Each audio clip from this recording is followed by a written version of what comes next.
Media का दफ्तर मंगलापुरी के नाम से जो जाना जाता है, ये बिल्कुल सामने है। ये इसकी नाक के नीचे ये हालात है, तो अधिकारियों को जू तक नहीं रेंगती है और जनप्रतिनिधि अपने किसी और काम में मस्त हैं। जनता भाड़ में जाओ, काम और विकास कहीं किसी क्षेत्र में नहीं हो रहा है और जनता खून के आंसू रो रही है।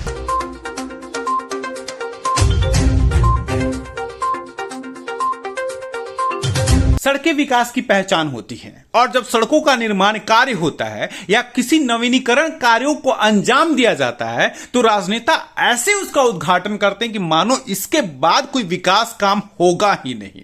कॉलर चौड़ा कर अपने आप को बेहतरीन और सर्वश्रेष्ठ राजनेता घोषित करने की कोशिश करते हैं और उनके अधिकारी, उसी विभाग के अधिकारी तो ऐसे घूमते हैं कि उन्होंने बहुत बड़ा तिस्मारखा वाला काम कर दिया है। अधिकारी अपने राजनेता के आगे पीछे घूमते रहते हैं, नोटेड सर, यस सर जैसे शब्दों का इस्तेमाल कर अपने राजनेता की खुशमिजाजी खूब करते हैं। लेकिन वहीं सड़कें जब खराब हो जाती है तो ना वो राजनेता देखने आता है और ना ही उसके अधिकारी। ताजा उदाहरण है पालम विधानसभा का ये चौराहा। इस चौराहा से तकरीबन एक दिन में कई हजार लोग जाते हैं। अगर लाखों की भी संख्या कहा जाए तो इनकार नहीं किया जा सकता। कई विद्यालय हैं इस सड़क पे, पालम थाना है इस सड़क पे, फ्लाईओवर के ठीक नीचे से गुजरती है ये सड़क, बगल में मेट्रो स्टेशन भी इसकी खूबसूरती को बढ़ाता है। लेकिन सबके बीच में एक बदनुमा दाग बना हुआ है ये सड़क है, झील है, समुद्र है, नदी है। पहचान लीजिए और अपने अपने विवेक से इसका नाम दे दीजिए। अगर सड़क पे पानी दिख रहा है तो मेहरबानी जनप्रतिनिधि के लगा लीजिए।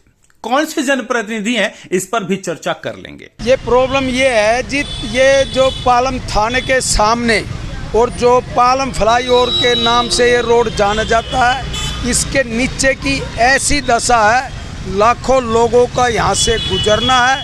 पालम गांव के मूल निवासी और अन्यथा हर प्रांत के लोग, हर यहाँ स्टेट के लोग अगर आते हैं। मैं आपसे बताना चाहता हूँ, इस रोड की इतनी बुरी दशा है। अगर बरसात जब होती है तो पानी भर जाता है तो स्कूटर, मोटरसाइकिल पे माँ बहन बेटियाँ जो पीछे बैठे होते हुए गिरते हैं। स्कूल में बच्चे जाते वे गिरते हैं। और सबसे बड़ी अफसोस की बात है कि ये डीडीए जो है, डीडीए का दफ्तर मंगलापुरी के नाम से जो जाना जाता है, ये बिल्कुल सामने है। ये इसकी नाक के नीचे ये हालात है, तो अधिकारियों को जू तक नहीं रेंगती है और जनप्रतिनिधि अपने किसी और काम में मस्त हैं। जनता भाड़ में जाओ, काम और विकास कहीं किसी क्षेत्र में नहीं हो रहा है और जनता खून के आंसू रो रही है। सही सुना और ठीक सुना आपने। आखिर इन सड़कों का निर्माण कार्य क्यों नहीं कराता ये विभाग? जब उसको पता है उसके ठीक पास में सड़क टूटी हुई है, फिर भी इस तरह से गैर जिम्मेवार रवैया क्या कोई विभाग उठा सकता है क्या? और सबसे महत्वपूर्ण पहलू समझिए, ये सड़क बेहद जरूरी है, फिर भी निर्माण कार्य नहीं हो रहा है। कितना उदासीन है हमारा विभाग, कितना उदासीन है लोकतंत्र में विश्वास रखने वाले ये राजनेता जो पीट पीट कर लोकतंत्र की दुहाई देते हैं। आखिर कब होगा इन समस्याओं का समाधान? दिल्ली ब्रेकिंग के लिए अनुज मिश्रा की रिपोर्ट।